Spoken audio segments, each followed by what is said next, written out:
Good afternoon tenth class. शुभ मध्याह्नम। Tenth class आजकल हमारा व्याकरण विषय में समास चल रहे हैं। जो हमारा टॉपिक है आजकल तत्पुरुष समास को हम पढ़ रहे हैं।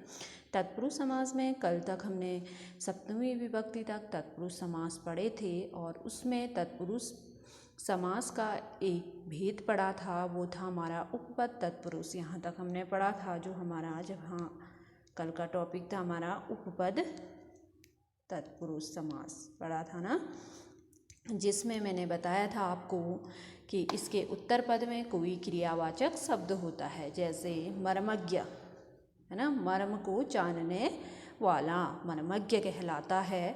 तो मर्मम जानाति, जानाति एक क्रियापद था, तो यहाँ पे कौन सा तत्पुरुष समास होगा? उपपद तत्पुरुष समास होगा। ठीक है। दूसरा सर्वज्ञ, सर्वम ज्ञानाति। ठीक है, सर्वज्ञ सभी को जानने वाला सर्वज्ञ। ठीक है। वैसे मैंने कहा था चर्मकारः, प्रभाकारः, कम्मलम, कम्बलदः, जलदः। ठीक है, ये सारे इनमें क्या आ रहे थे? क्रियावाचक शब्द आ रहे थे। वो हमारा क्या था?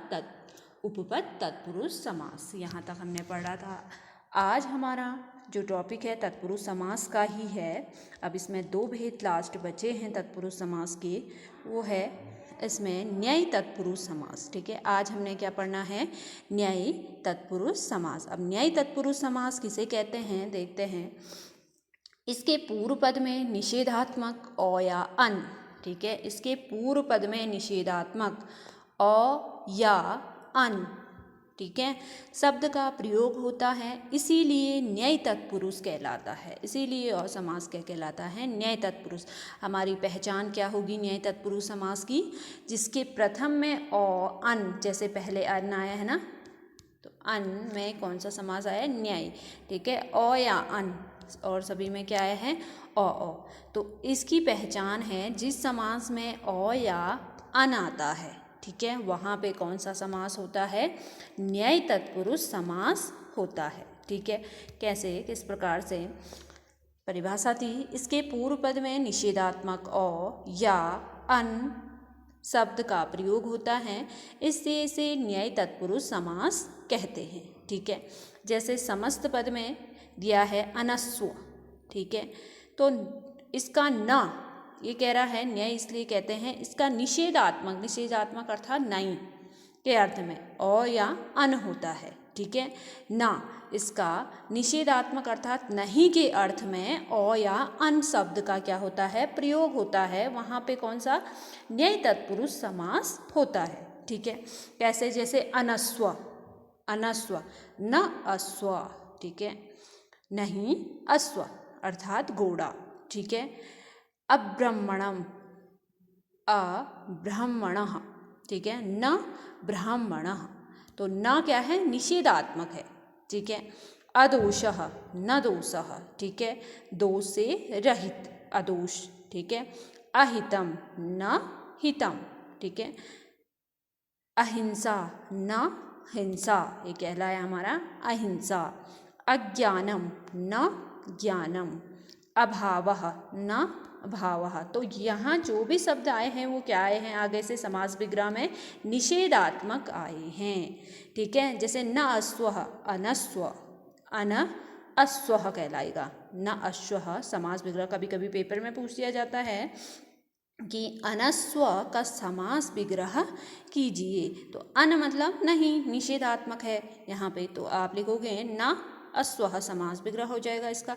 अब्रह्मणः, अब्राह्मणः, तो न ब्राह्मणः। ठीक है, न क्या आ जाएगा? निषेधात्मक।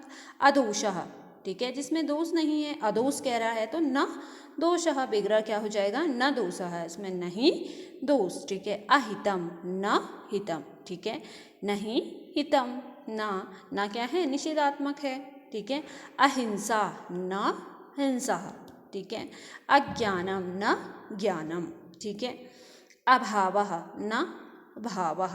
तो जो न जो शब्द आ रहा है वो क्या है? निषेधात्मक शब्द है। और इस तत्पुरुष के आगे अन या अ आता है, वो भी क्या होता है? निषेधात्मक। ठीक है, नहीं के अर्थ में। जब हम समास विग्रह करते हैं तो वो कहाँ आता है, नहीं के अर्थ में आता है, ठीक है। ये था हमारा न्याय तत्पुरुष समास। अब है अलूक तत्पुरुष समास, ठीक है।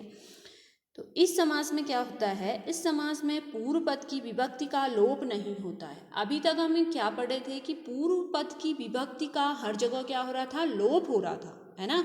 जब समास विग्रह कर रहे थे तो वहाँ विभक्ति का ज्ञान हमें हो रहा था, है ना। तो यहाँ पे क्या होता है, इस समास में पूर्व पद की विभक्ति का लोप नहीं होता है। जैसे कि तैसे ही विभक्ति रहती है जब हम समास विग्रह करते हैं, जैसे कि तैसे ही विभक्ति रहेगी, अतः यह क्या कहलाएगा, अलूक तत्पुरुष समास कहलाता है, ठीक है। अतः अलूक होता है यह समास, ठीक है। कौन सा, अलूक तत्पुरुष समास। इसमें कहा सबसे पहले ध्यान क्या देना है, पूर्व पद की विभक्ति का लोप नहीं होगा। इसमें जो पूर्व पद की विभक्ति होगी उसका क्या नहीं होगा, लोप नहीं होगा। जैसे समस्त पद है वाचस्य पति, वाचस्य में षष्ठी विभक्ति है ना। वाचस्य में कौन सी विभक्ति है, षष्ठी विभक्ति है, ठीक है। तो यहाँ पे आएगा समास विग्रह भी वाचः पति, ठीक है, वाच का पति, ठीक है। तो वाचस्य पति, इसमें कोई सा क्या नहीं है, कोई समास में विभक्ति का लोप नहीं है, ठीक है। आगे देखो, एक दो और देखोगे तो समझ आएगा।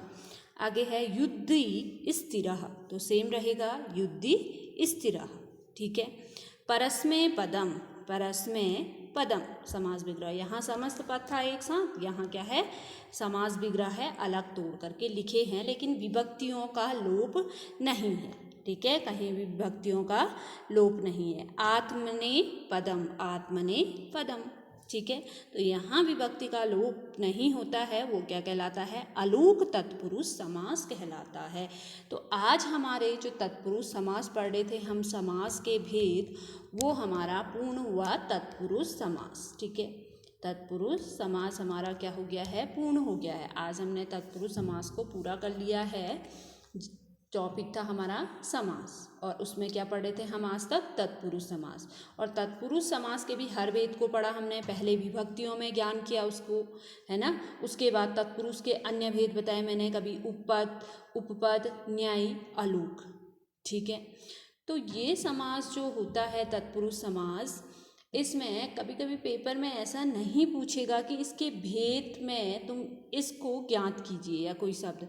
कब कोई भी समास आपके लिए, चाहे वो षष्ठी विभक्ति का हो, चाहे अलूक का हो, चाहे न्यायी का हो, या सप्तमी हो, षष्ठी हो, कोई भी विभक्ति का एक शब्द लेकर के या दो शब्द लेकर के आपसे पूछा जाता है कि इसमें कौन सा समास है, तो आपको लिखना है कि तत्पुरुष समास, ठीक है।